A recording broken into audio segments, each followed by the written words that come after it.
Yeah, we're working on it. Okay, cool.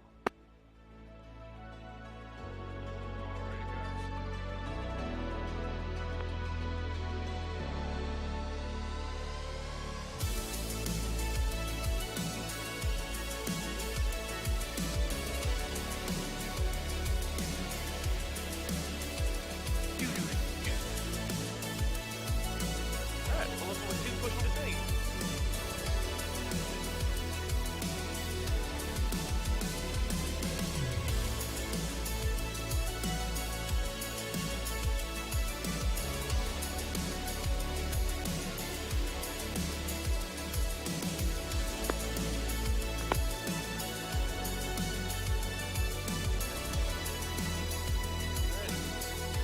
Stand by 2. Stall 2. What's up, Rocky? How's it going? Hey, why don't you stand up with us? Hey, we're going to sing to Jesus today. We're going to respond to him for all that he's done, all that he's doing. Everybody online, so glad you're with us. So let's sing out. Let's lift our voice. Let's sing this together. Alright, ready, 3. Take 3.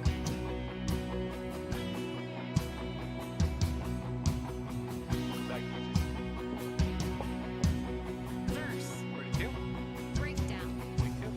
Lead me to the broken, to the widow, to the orphan. Meet me in the margins with the leper and the lonely. I don't care what it costs. I wanna be where you are. 2, 3, 4. Oh, I don't care what it costs. I wanna be where you are.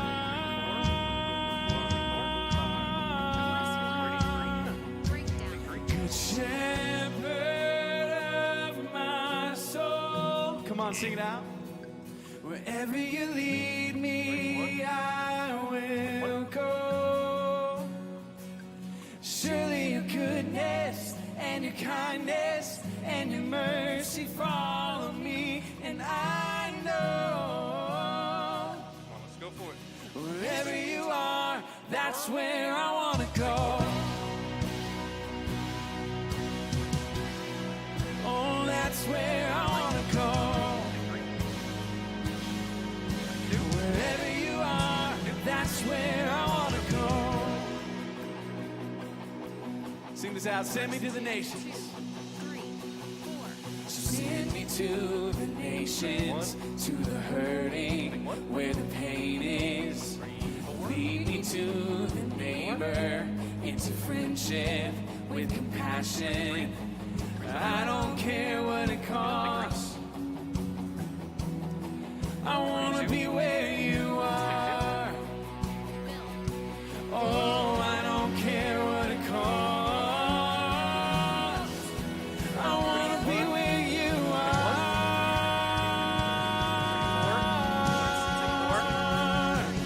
Good shepherd of my soul. Take 1. Wherever you lead me, I will go. Ready, 4. Surely your goodness and your kindness and your mercy follow me, and I Ready, 1. know Take 1. wherever you are, that's where I want to go. Ready, 3. Oh, that's where I want to go. Ready, 4. Wherever you are, that's where I want to go. Yeah, ready, 3. Well, let's go for it. 3.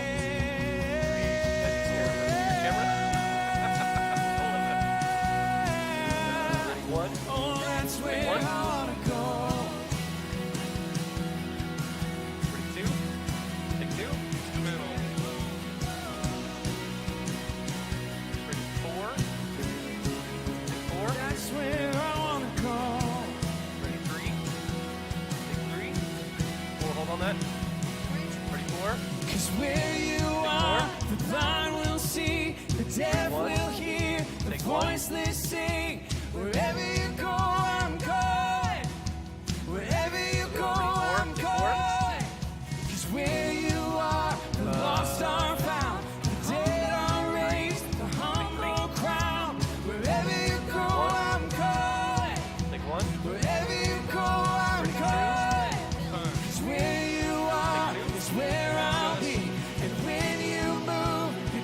church will sing. Wherever you go, I'm going. 33. Wherever you go, I'm Take going. Wherever you go, I'm going. Take 4. I'm going. I'm going. Portland. I'm 32. going. Take 2. The shepherd of my soul. Wherever you lead me, I will go. Build.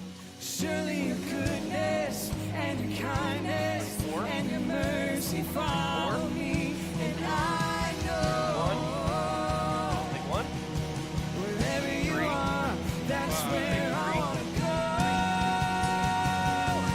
2. Good shepherd of my soul.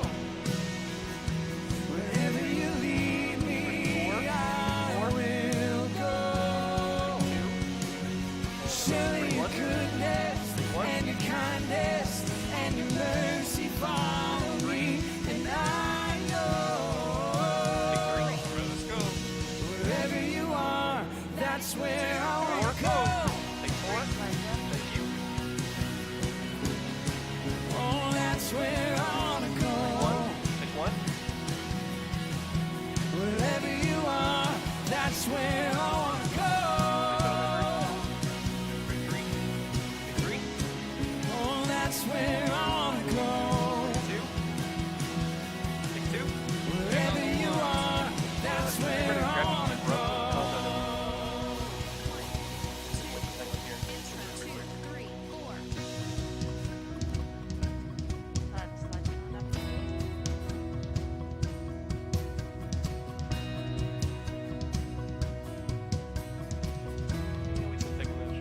Bam. Hey, we're going to keep singing here in just a second. But I just want to talk for a little bit. First of all, I want you to know I'm pumped that you're here. Every single one of you, if I've never met you, I love that you're here. Everybody online, love that you're with us today. And I love that we're a church who sings together. Because I believe that when you sing, it brings people together. I believe that when you sing, it brings walls down between people. Now, sometimes it can be intimidating because it's kind of weird to sing a little bit, but let me tell you, we don't care if you sound good. We don't care if the notes coming out of your mouth are accurate or not. We just care about praising Jesus and worshiping Him. And what we know is this, is that God is here. He is present right now. And not because we're in a church, in a building. He's present with His people. If we're out in a field, He would be present there. So as a people today, we're going to sing. We're going to respond. We're going to wake up to what God is doing, because when we recognize that God is present, we see what He's up to. And let me tell you, He's up to a lot of things with everybody here right now. So let's wake up to what He's doing. Let's respond. Let's sing to Him today. Let's sing this out together. There is a sound. Verse 2, 3, 4. There is a sound I love to hear. It's the sound of the Savior's robe as He walks into the room where people pray, where we hear worship, He hears faith.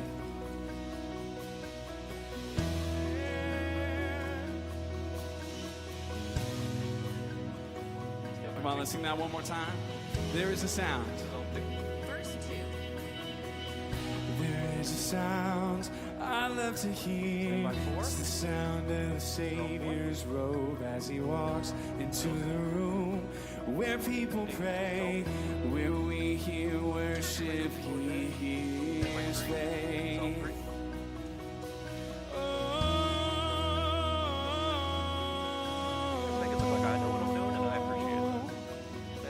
Come on, as one church, let's sing this together. Awake. Chorus. Awake my soul and sing His praise aloud. Sing His praise aloud. Chorus. Awake my soul and sing His praise aloud. Sing His praise aloud.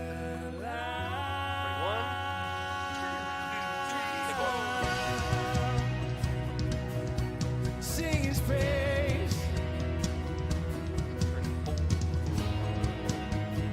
Take 4. There's a sound.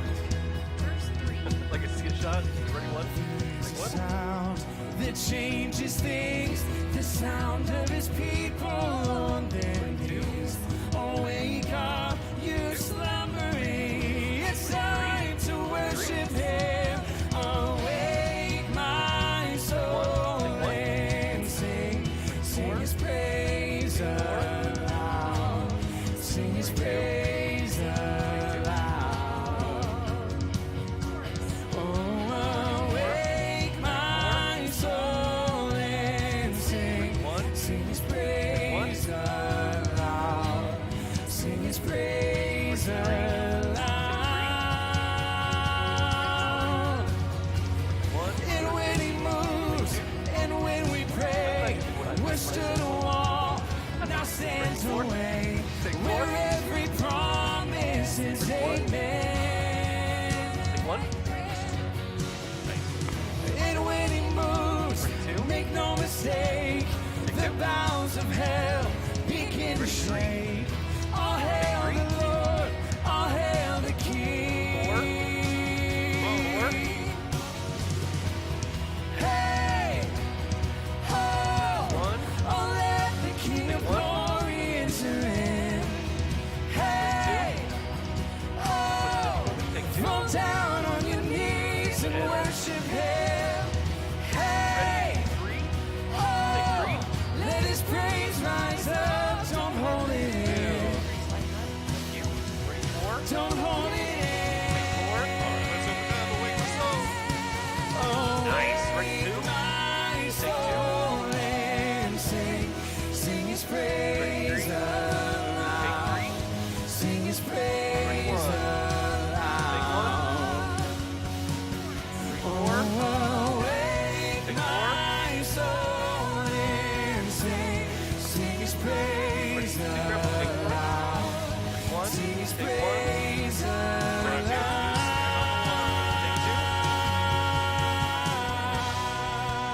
Sing his praise. 1, 2, 3, 4, 5, 6. Amen. Hey, let's keep singing. Let's keep focusing our attention on Jesus today.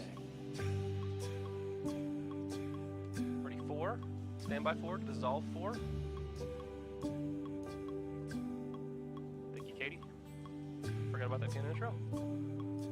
Stand by Verse three. 3, 4, You're 5, the 6. source in the center, King and Creator, Jesus, crowned over all.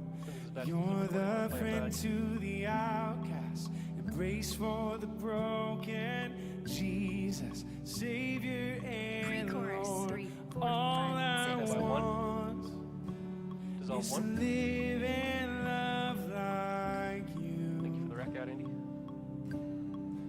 All I need is surrender at your feet. Chorus 3, 4, 5, 6. You alone are my King and Savior. Stand by baptism. You alone are baptism. enthroned forever.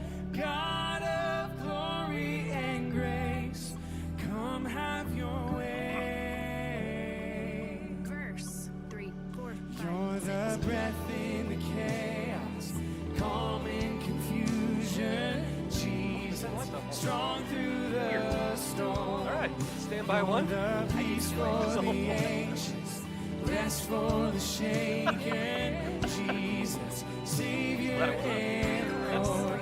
All I want Ready, two. is to live and love like you.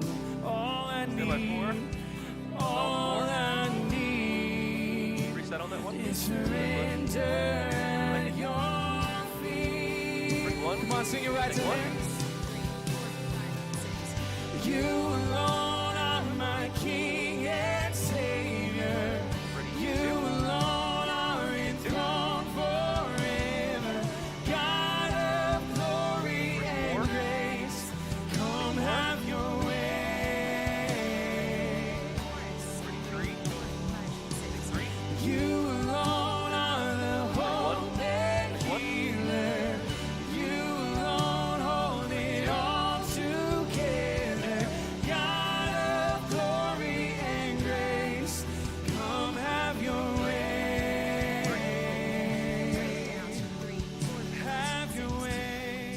That's 4. Have your way. Stand by 2. Dissolve Let's think 2. about what Jesus has done, how he's provided for us, how he continues to provide. Bridge. 3, 4, 5, You're the 6. promise, our provision in our failing, our redemption. You alone Like that 3. I'll grab that. are the center of it all. Stand by 3. Bridge. Build. You are worthy, our foundation, never failing, our salvation.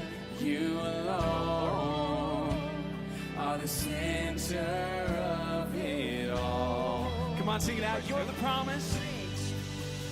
You're the promise, our provision in our failing, our redemption. You alone are the center of it all. You are worthy, our foundation, never failing, our salvation. You alone are the center of it all. You alone are my King and Savior. You alone are enthroned forever. God of glory and grace, come have your way.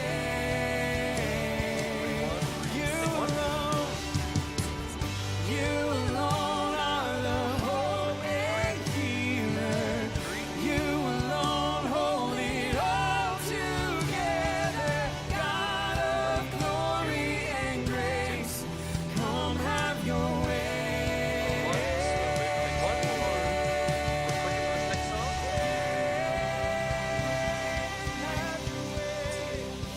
Chorus 1, 3, 4. So I throw up my hands and praise you again and again.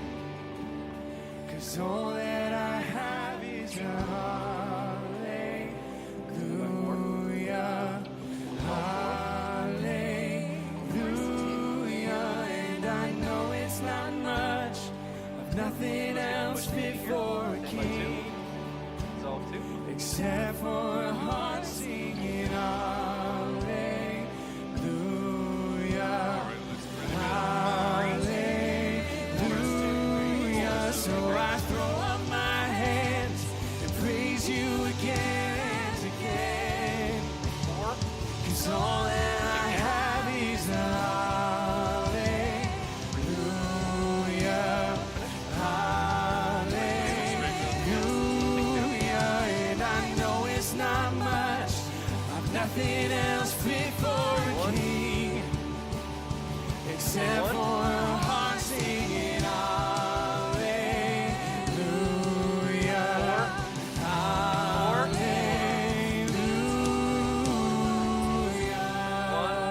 Sing 1. Hallelujah. Hallelujah.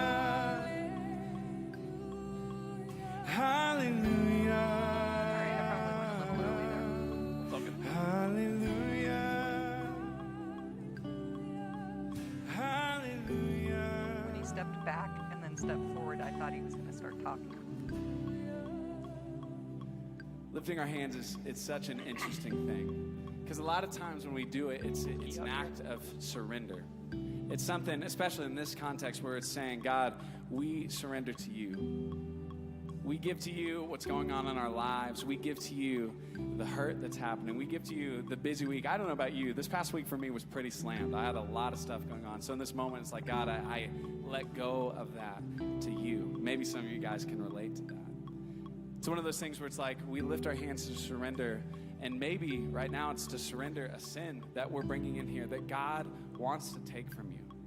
that he wants to take off your shoulders, to let you breathe, to give you If he does some that relief. give him a few seconds. Maybe it's a surrender thing saying, will come out to you for. God, I know I need to forgive that person, and I'm just holding on to that. So God, I give that to you today. Because the amazing thing is that Jesus gave up everything for us. He humbled himself, which is mind-blowing to me, that the God of the universe came down to this earth and became like us, if we're gonna, and ultimately died so that we could have freedom. I don't know about you, but that's pretty wild. That's not something that I would probably sign up for. But God did that for us. And so today we have this opportunity. We do something every week called communion, where we take juice and bread and are reminded of the truth of what Jesus did, that he died on the cross. So you guys, you walked in and you grabbed that. We're actually going to stay standing today. And I want to invite you to take that. We're going to sing just a little bit more here in a second. But be reminded of what Jesus did for you. And I also want to encourage you, if you're holding on to something today, surrender it to Jesus. Give it to him. He wants to take it. And let me tell you, he can handle it. There's nothing he can't handle. There's been many times in my life where I'm like, I don't know if God can take this. And every time I finally give it up, it is amazing because he can handle it. So let's take communion together. I'm just going to give us a few seconds. Then we're going to sing just a little bit more. But let's surrender to Jesus. Let's give it to him today. Stand by 4. Dissolve 4. Still have my rosary beads.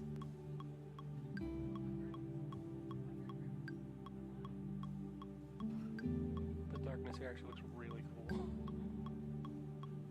I'm a fan.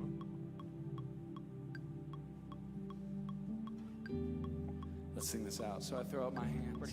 Stand by 1. So I throw up my hands and praise you again and again. 'Cause all that I have is a hallelujah, hallelujah. And I know it's not much, I've nothing else fit for a king. Stand by 1. Except for a heart singing hallelujah, hallelujah. Thank you guys. That was awesome. Jesus, we praise you today I know I would. for what you've done for us, God. That you died in our place, but ultimately, God, we praise you because you rose again. You didn't stay there. So, God, we know that you can take what we have going on. And God, the crazy thing is that you already know what's going on in our lives. And so, God, I pray that God, will be willing to give it to you, to let go of the burdens, let go of the things that are weighing us down, and give them to you today. So, God, I pray that you open our hearts to hear what you have to say through this worship time, through the message Matt's about to bring us. God, open our hearts. We love you, Jesus. It's in your powerful name that we pray. 2. Amen. Take 2. Amen. Go ahead and grab a seat. Good to see everybody this morning. Niwot, hope you're doing well. Everybody who's hanging out with us online, thanks for taking an hour of your Super Bowl Sunday to gather with us and worship together. I'm really excited about this morning because we're starting a brand new series called Your Past is Showing. Your Past is Showing. And I've been wanting to do this series for a while, and I'm excited about it because really this series, it comes out of some of my own personal past and hurts and mistakes and just experiences and difficulties. And so I'm really excited to get into it. And I just want to give you the challenge. I hope that when you walk away from today, here's my goal, okay? So when you're walking away, you can go, yeah, he did a good job or he did a bad job. But when you walk away this morning, I hope when you walk away that there will be something inside of you that even though what we're going to talk about, I think it has some tension. And if we're honest, we like to avoid it. But my goal for you to walk out is to walk out this morning and go, you know what? He might be right. He might be right.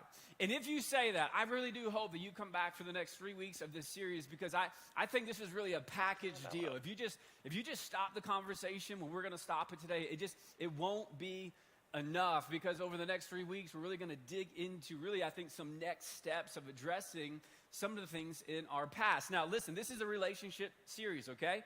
And not just for married folks in a room. I mean, if you're alive and you're breathing, you've got some kind of relationships, all right? Your parents and you've got coworkers and friends and neighbors. And so all of us are in relationships. And this is a relationship series. But here's what I find, all right? and really in the context of your marriage relationship, here's what I find, that a lot of times when we're having tensions and difficulties in our relationships, we tend to look at the what's, what is causing the tension. And I've just found in my own life and spending a lot of time with other people that are in tension, in their relationships, I just find that the thing that I think has the most influence in your present is your past. And yet we rarely talk about it. What we tend to do is just talk about what's in front of us and, what they're doing and what they're saying, or what they're not doing, what they're not saying. And we talk about the what, and yet I don't know, the older I get, the more intrigued I get to really understand, well, why would you do that? Where does that come from? Or I'll jokingly say, who hurt you? I was just like, what's going on there? And we just haven't been trained growing up to really think about the wounds of our past that really, what you're going to see today, get lodged into the depths of your heart. And we don't really understand that kind of work. We kind of grow up and understand this idea of we being a good person, and a lot of it is like behavior modification, when our parents, and they love us, they're trying to do their best, you know what I'm saying? And they just, they're encouraging you to say the right thing, to do the right thing, and yet we don't really have this conversation about your heart. And yet Jesus, he has a lot to say about your heart, and he even really has a lot to say about the wounds in your heart. And I think this is a really big deal, and here's why, okay? And this isn't going to blow you away, but here's the thing. Right now, today, this is your present, right? This is the present. You feel me? I know it's not radical, but just say yes, all right? Make me feel good. Yes, it is. Okay, good. This is your present. And then today, when we get in tomorrow, when today's done and tomorrow, we see the Eagles win today, and then we go to tomorrow, okay? And then tomorrow will be the present. Today, that's our future, right? Tomorrow's going to be our future. Today's our present. Yesterday was our past. And then we get to tomorrow. Today, which is your present, will be your past when you get to tomorrow. That's why some of you Chiefs fans, you're going to be crying tomorrow because of what happened in the present today. But tomorrow, it'll be your past. Think about it. It'll make sense, okay? But here's the deal. The whole premise of this series is that, when we talk about your past is showing, I'm just telling you, there are things in your past that are going to show up in your future. And the older I get, the more I believe that there are things in your past that left unaddressed, and even specifically some of the wounds in your heart left unaddressed. I mean, things that are lurking in the depths of your heart and the darkness of your heart. There are things in there that you have shoved in there, and you have closed the door, and you have locked the locks, and you're just not going to let that thing come out. And it is from your past. And here's what you got to know. I don't know when, but someday that thing will come to the surface. Your past will show up. It's lurking, and I'm just telling you, my experience has been it shows up in the worst time, and it's pesky, and it's irritating, and it has more influence than you'd like to admit. But it's there. And dealing with those things is hard work. My man Alan Algram, a couple of years ago, he said it like this. He said, Matt, heart work is hard work. Heart work is hard work. My experience has been we don't do a whole lot of it. And yet, it might be the most important thing, might be the most influential thing for you and for me in the context of all of our relationships. And so here's what we're going to be doing the next 4 weeks. We're going to be unpacking that and going, okay, what are the things that are in there? And what do we need to do? How do we address it? How do we work through it? Because, listen, there's a whole lot at stake, and I think it's worth it. I think it's worth it. And it's going to be painful. It's going to be uncomfortable, but here's the deal. We've been talking about being gritty, right? Y'all getting gritty. You're in 52 days of doing things you don't want to do. I haven't had a sip of Diet Coke in 20 days. And I'm just telling you, it's hard. It's hard work, right? But this is real hard work. We're not talking about not drinking Diet Coke. We're talking about things that are difficult, that are challenging, that have some emotion to it, that deal with some wounds, but left unaddressed will disrupt not just your present, but also your future. Make no mistake, your past one day will show up in your future. Think about it like this. 9 years ago, almost 9 years ago, 8 years ago, I was playing basketball here at the Frederick campus, and I was on the other side of the building in our small gym, and it's Thursday night kind of pickup game, and I'm out there and I'm playing basketball, and there's a group of us guys that show up just about every Thursday night. So I'm out there playing, and I'm guarding this guy, and this guy who I'm guarding, he starts to drive to the hoop, and I kind of move a little bit to guard him, and he kind of swings around like this, driving to the hoop, and his arm and my finger collided at just the right time, at just the right angle, that I saw my finger blow up right in front of me.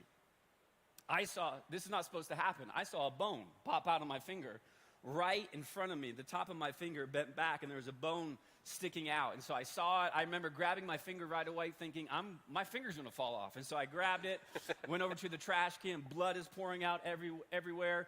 And so the guys, the guy who actually did it, he's like, yo, we got to go to the emergency room. I was like, yeah. And so we get into his truck, and we drive out there. I'm telling you, I was in so much pain. It was crazy how painful this was. To get to the emergency room, and you go in, they're like, hey, what's going on? I just went like this, and they're like, come on back. That's great. So I went to the back, and so they take me to X-ray right away. I have the X-ray still, and so this is the X-ray. And so the bone just wasn't there, and it had receded back into the skin, but it was still, it's painful. And so do the X-ray. We get back into the room, and they had my hand up like this to elevate it because it was an open wound. There's blood coming out and bones sticking out. So anyways, like this, and I'll never forget after the X-ray, the emergency room doctor comes in, and we're like watching the television. He doesn't even say anything. This is why I don't trust doctors now. And so anyways, my hand was like this, and he comes into the room, doesn't even say anything. In fact, when he walks in, he turns around, and he acts like he's watching TV, And I'm like, that's kind of weird. He just walking in here watching TV. Maybe it's a slow day. I don't know. And so he strategically places himself, right around my hand that's being elevated, and without saying anything, he grabs my finger and begins to yank on it. And I'm telling you, it was gnarly. The dude that was there, he was like, dude, blood squirted up like 2 feet in the air when he did it. And I just, I arched my back, and he starts yelling at me to breathe, and I can't breathe because he didn't tell me that he was going to do this. And so he yanks that thing, and there's blood, and I can feel him trying to set it back in. He yanks it again, and he sets it back in. There's blood everywhere, and he's getting all the bandages on it and everything. And just like nonchalantly, he looks at me and goes, we'll take another X-ray, and if that didn't work, we'll have to do that again. And he just walks out. And I remember looking at my buddy going, I can't do that again. Okay? Don't let him do that. And he was like, bro, that was crazy. And I was like, yeah, that was crazy. Now, he did set it right. Had to go to the hand specialist the next day. And not only did I, pop the bone out of my finger, I also ripped some of the tendons that are on there. And so I actually had to have surgery. So a couple days later, I had surgery on my birthday. You know what I'm saying? Yeah, now you feel bad for me, And you know how it is. If you ever had surgery, you go in there, and anytime, you got your wristband, they're like, beep, they're doing that thing. They're like, date of birth, I'm like 4/19/84, and they're like, oh, it's your birthday. And I'm like, yeah, it is. I'm aware. Thanks, man. So I had surgery. They repair it. And because of the kind of injury I had, they put me in physical therapy 3 days later. 3 days later, I started physical therapy after surgery, and I'm in Longmont at this, therapy place, and it was so, you just getting there, right? And my finger, it is stiff. It doesn't move at all. And so, first, really a therapy for the next 12 weeks. I'm just sitting there and just doing like this, okay? I'm sweating, and, it is so painful and quite embarrassing because while I'm there trying to do this, and this is the hardest thing I've ever done in my life. There's a dude beside me learning how to walk, okay? And so, that's me here, and he's learning how to walk. And I'm just doing this deal.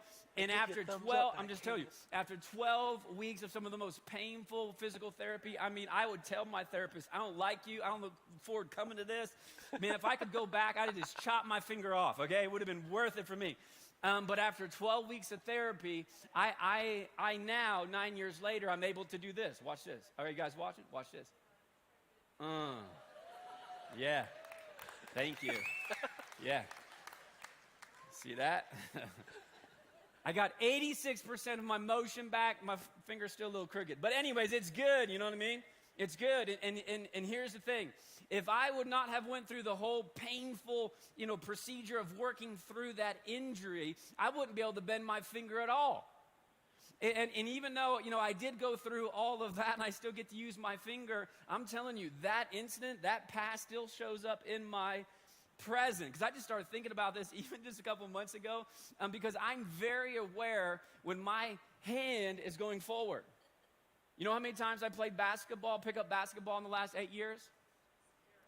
0. Yeah, that's right. I gave that up a long time ago. People look at me, they go, hey, you want to play basketball this week? I go, I'm good. You know what I'm saying? I did that. But here's another thing about my past that shows up in my present.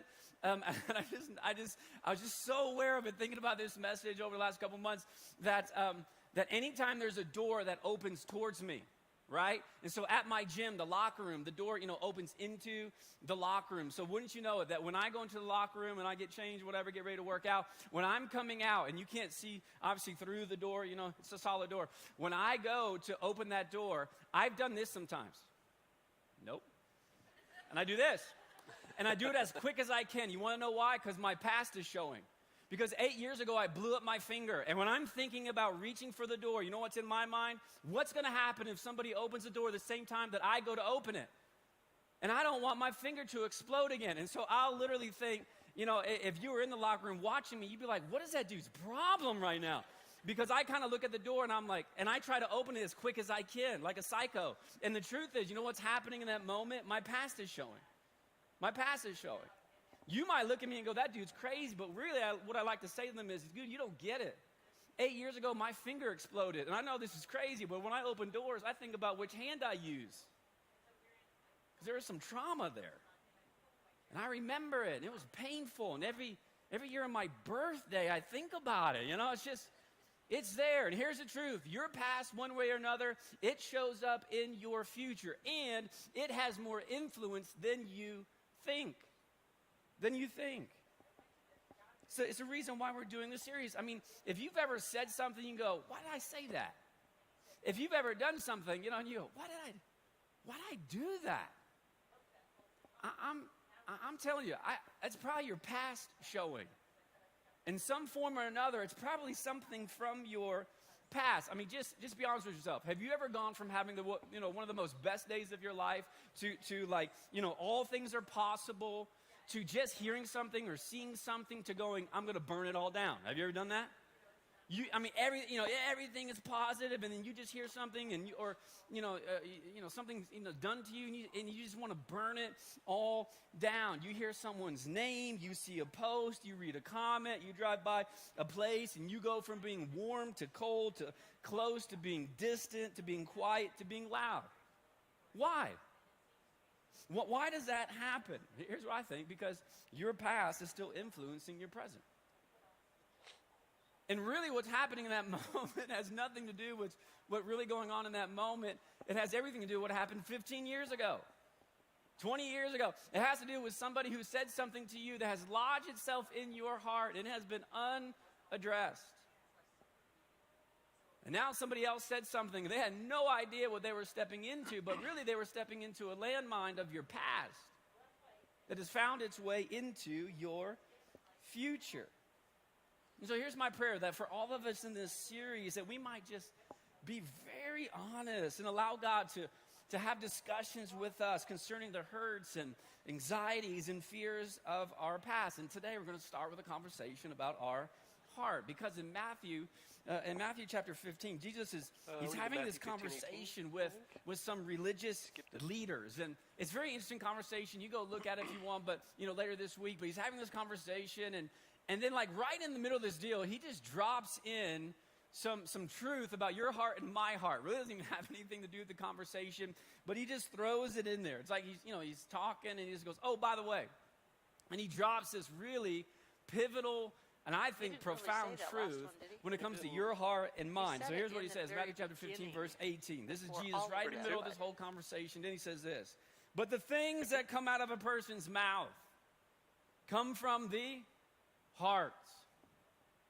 and these defile them. I mean, just Should right there in be the a middle of this period whole big after heart, or is it a conversation. comment? Jesus I goes, just can't everything see that that comes out of your mouth comes from your heart. It's comma.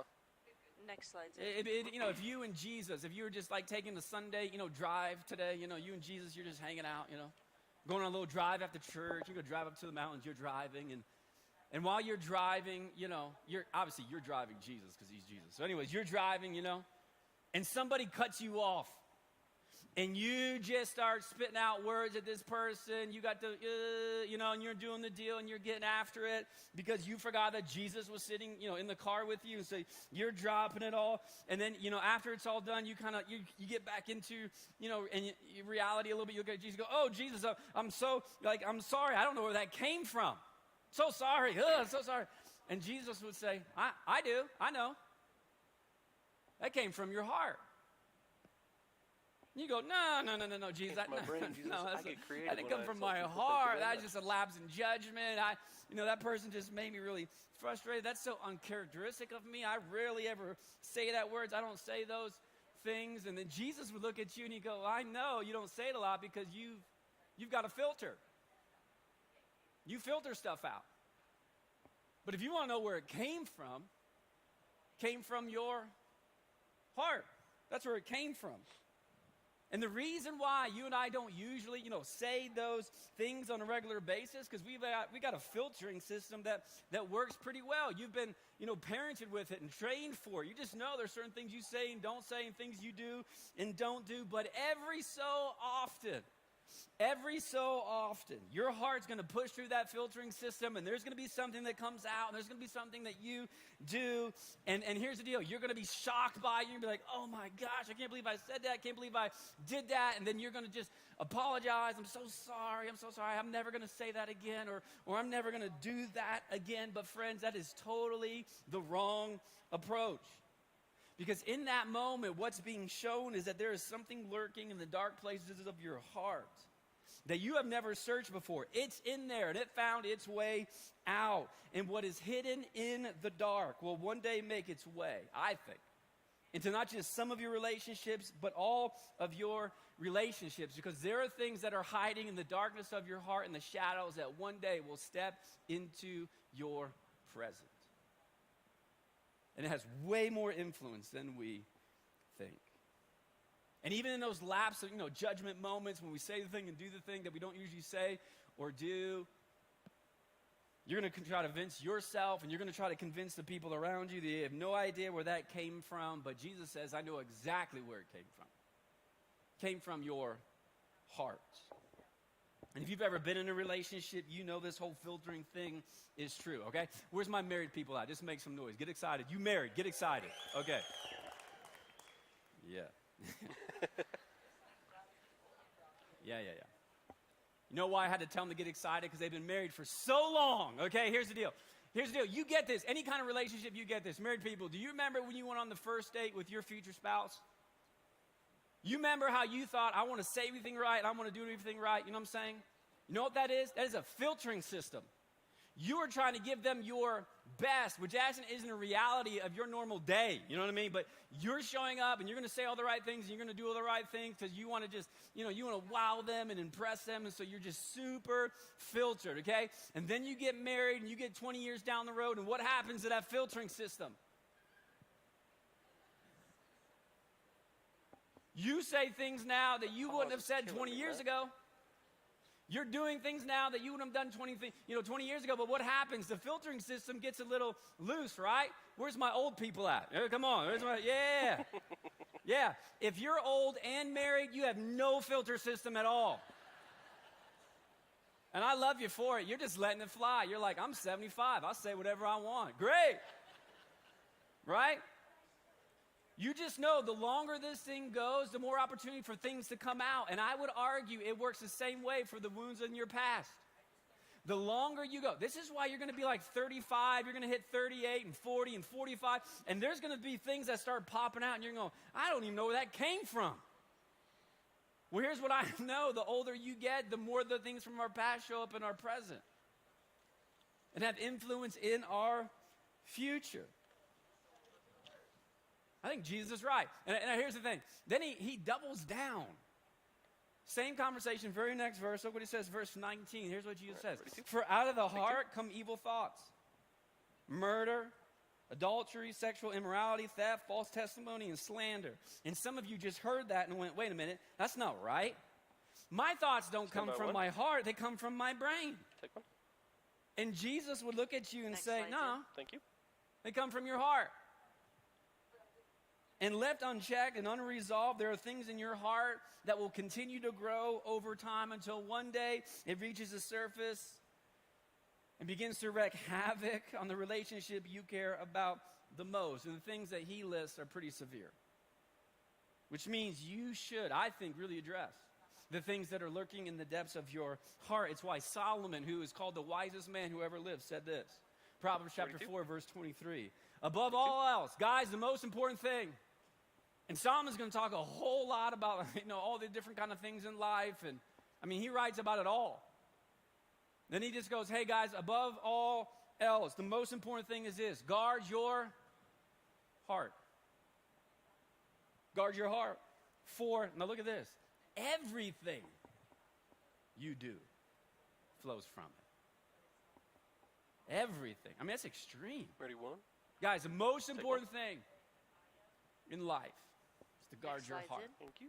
Because everything will flow from it. Your words, your actions, your attitudes, Jesus and Solomon would say, it all comes from your heart. So guard your heart. Meaning, be careful. Be careful with what goes in. But also keep an eye on what comes out. Someone said there's a lot of things you're going to deal with, but this is the most important thing. Everything in your life comes from your heart, so guard your heart. So here's a question I want to give to you and to me this morning. And be honest with yourself. What got in here that shouldn't be in here? What got in your heart that shouldn't be in your heart? What got in here that shouldn't be in here? Yesterday, what got in here that shouldn't be in here? 20 years ago, what got in here that shouldn't be in here? What got in here in your past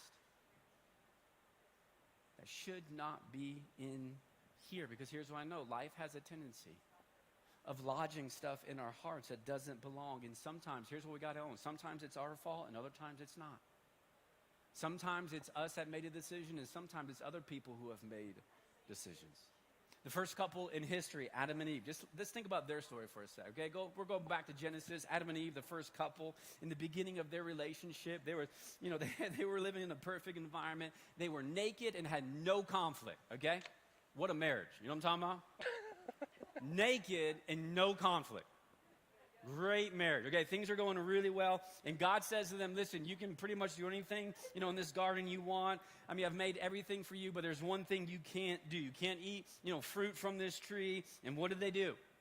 They did the one thing they weren't supposed to do. And God confronts them about their sin. They made a mistake. God confronts, Adam, and Adam takes it like a man. And he blames his wife, okay?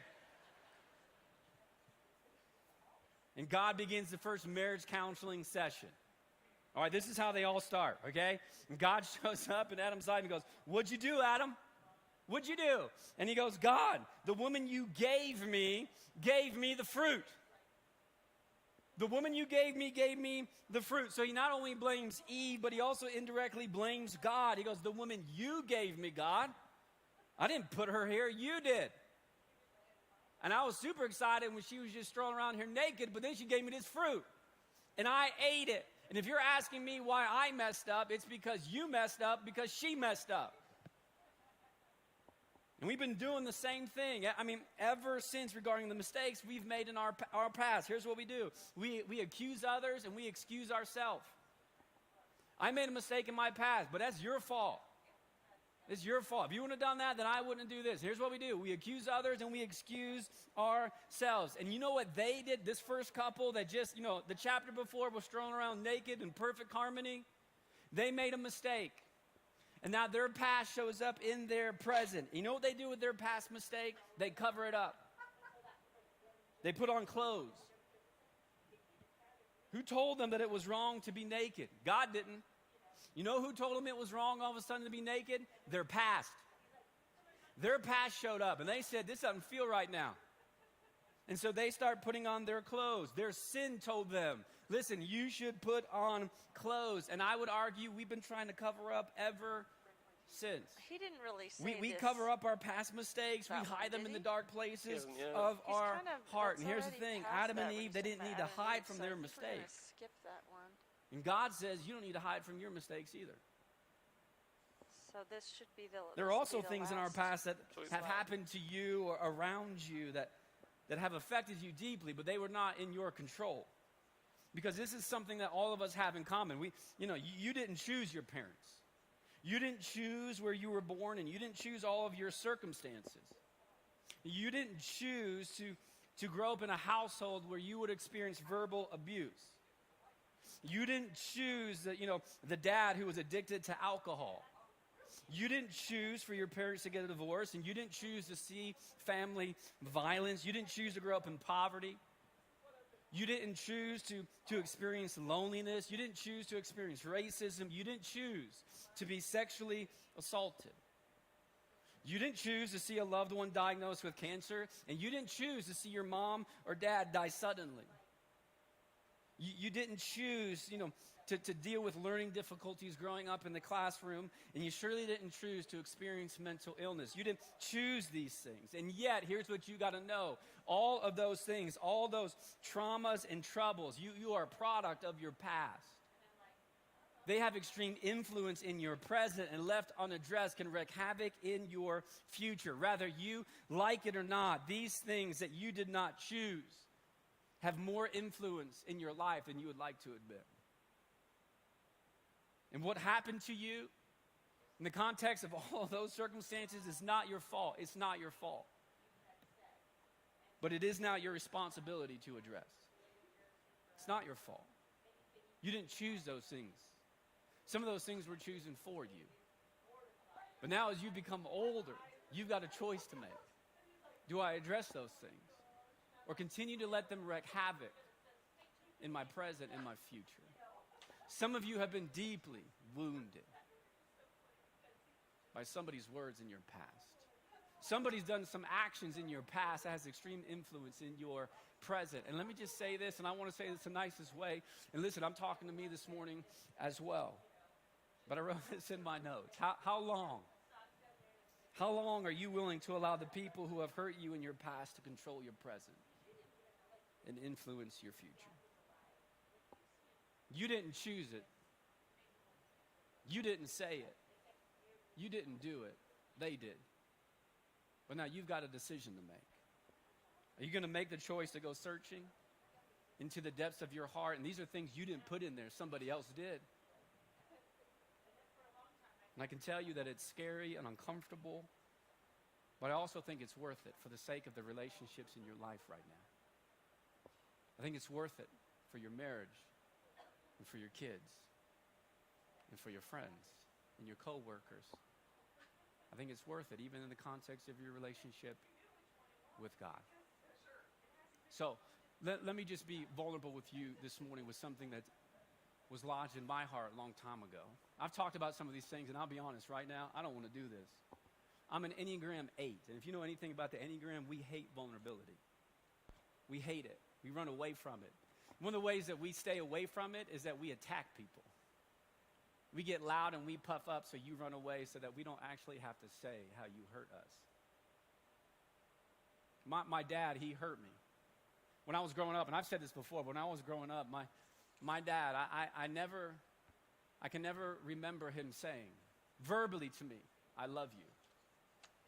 I never heard him say it. And when I was 12 years old, my dad passed away. And so obviously after he passed, I've never heard it from him either. And a couple years ago, if you would have said, "Hey, Matt, what's some of the wounds from your past?" Here's what I would have said. Well, one of the major wounds from my past is that my dad passed away when I was 12. And that was a little bit of heart work, but it was still short. I could still see how the influence of that trauma in my life was affecting some of the relationships in my life, but I really didn't grasp it or fully understand it. And then, just even a couple years ago, if you'd have said, "Hey, Matt, what are some of the wounds from your past?" I would have said, well, not only did my dad die when I was 12, but also that I can never remember my dad verbally saying to me he loved me. And so that wound, that's got into my heart. And that is true. That wound is there. It's why I tell my kids and my wife, "I love you all the time. Love you, love you, love you," because my dad never told me that. And then as I began to do just a little bit more heart work. That was extremely painful, and I didn't want to do it, but I could still see how this piece of trauma in my past was affecting, my relationships in my present, and I knew there was still something in there, and I went to counseling for 8 months, digging into the depths of my heart, trying to figure out what exactly is going on, because I can still see how I'm interacting with some of the relationships in my life. There's still something there that I can see is affecting me. And after 8 months of counseling, I'll just be vulnerable with you. Yes, my dad passed away when I was 12, and yes, he never told me he loved me, but that really wasn't the core of the depth of what was rooted in my heart. Here it was. The scariest thing for me in my past, yes, my dad died, and yes, he never said he loved me, but the scariest thing for me to think about would be what my dad would have said if I asked him if he did. That wound has been lodged in my heart for 30 plus years. It affects me so much in the context of my relationships, because here's what I do. When you wound me, so if I ever did this to you, I'm sorry. But when you wound me, when you hurt me, I'll never tell you hurt me. I'll just cut you out of my life. I would just tell you I'm better off on my own. I would never be vulnerable and tell you that you hurt me, because my greatest fear is if I did, it's not even just to say you hurt me. My greatest fear in life that has affected all of my relationships is this, that if I actually came to you and said, hey, when you said that, when you did that, it hurt me, that you would say to me, good, I don't care. Whew. That is deeply rooted in my relationship with my Father. Now, you can imagine how that plays out in marriage. Not good. You can imagine how that plays out with my friendships. If I saw my dad 2-3 years ago, if he was able to be alive and I was able to see him, I would yell at him at the top of my lungs, you can't hurt me. But the reality is he did. I wish I lived in a world where my wife couldn't hurt me, or my kids couldn't hurt me, or my friends couldn't hurt me, or my boss couldn't hurt me, or my coworkers couldn't hurt me. Why? Because my past is showing. And there has been something that has been deeply rooted in the depths and the darkness of my heart that has affected all of my relationships for most of my life. In fact, that thing didn't even start coming out till I was 36.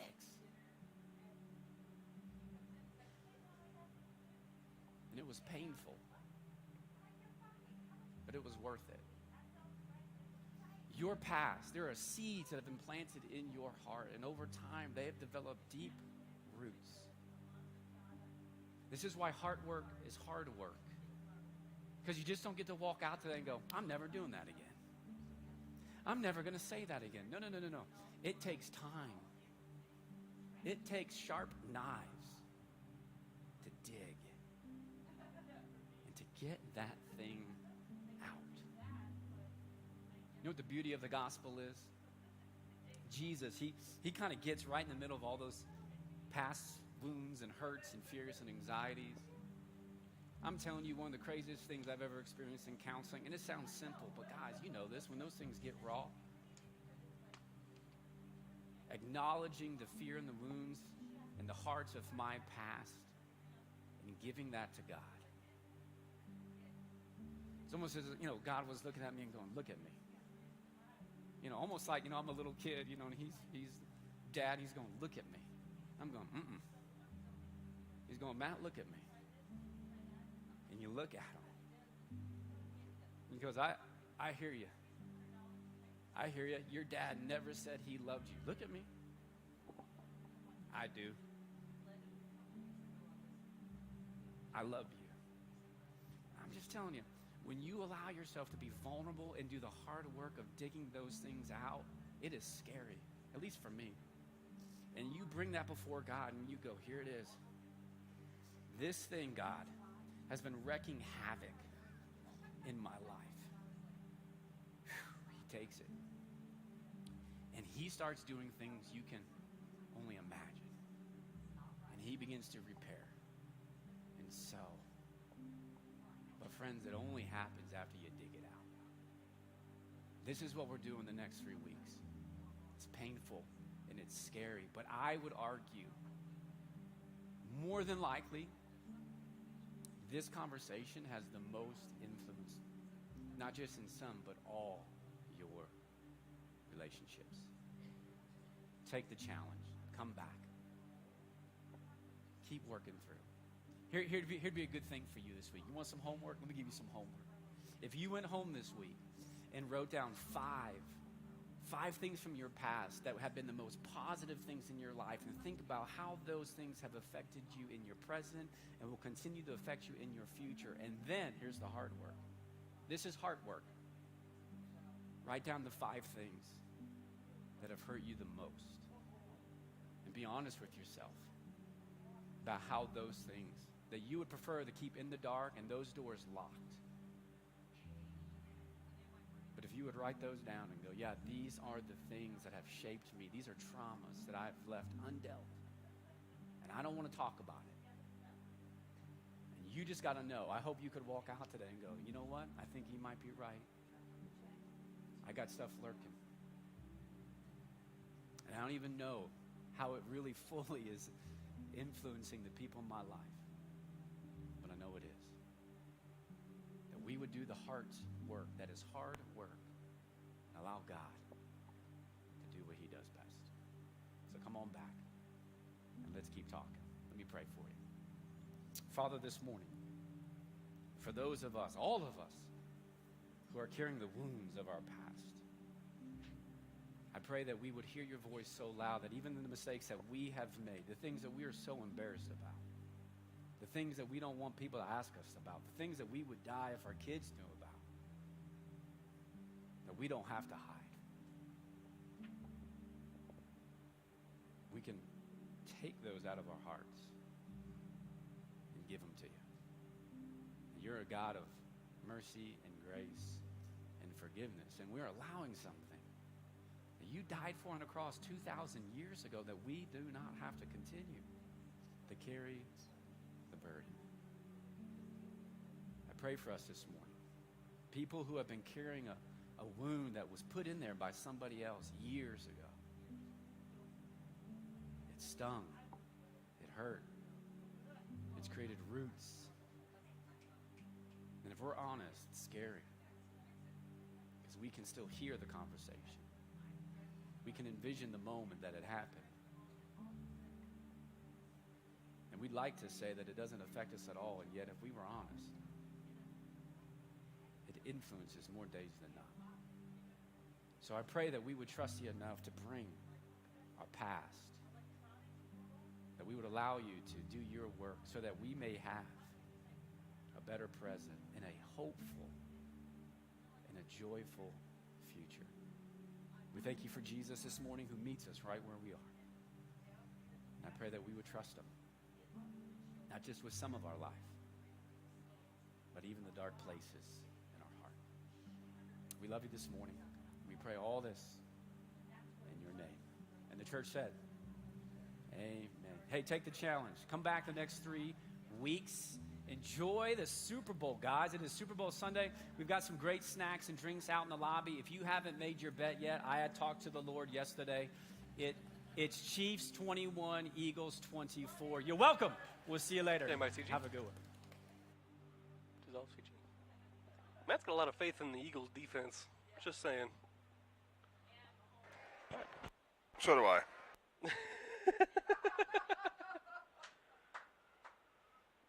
Didn't really expect a smackdown at the Giants, but wow.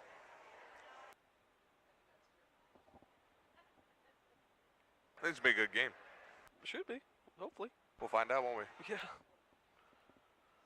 All right. Off come.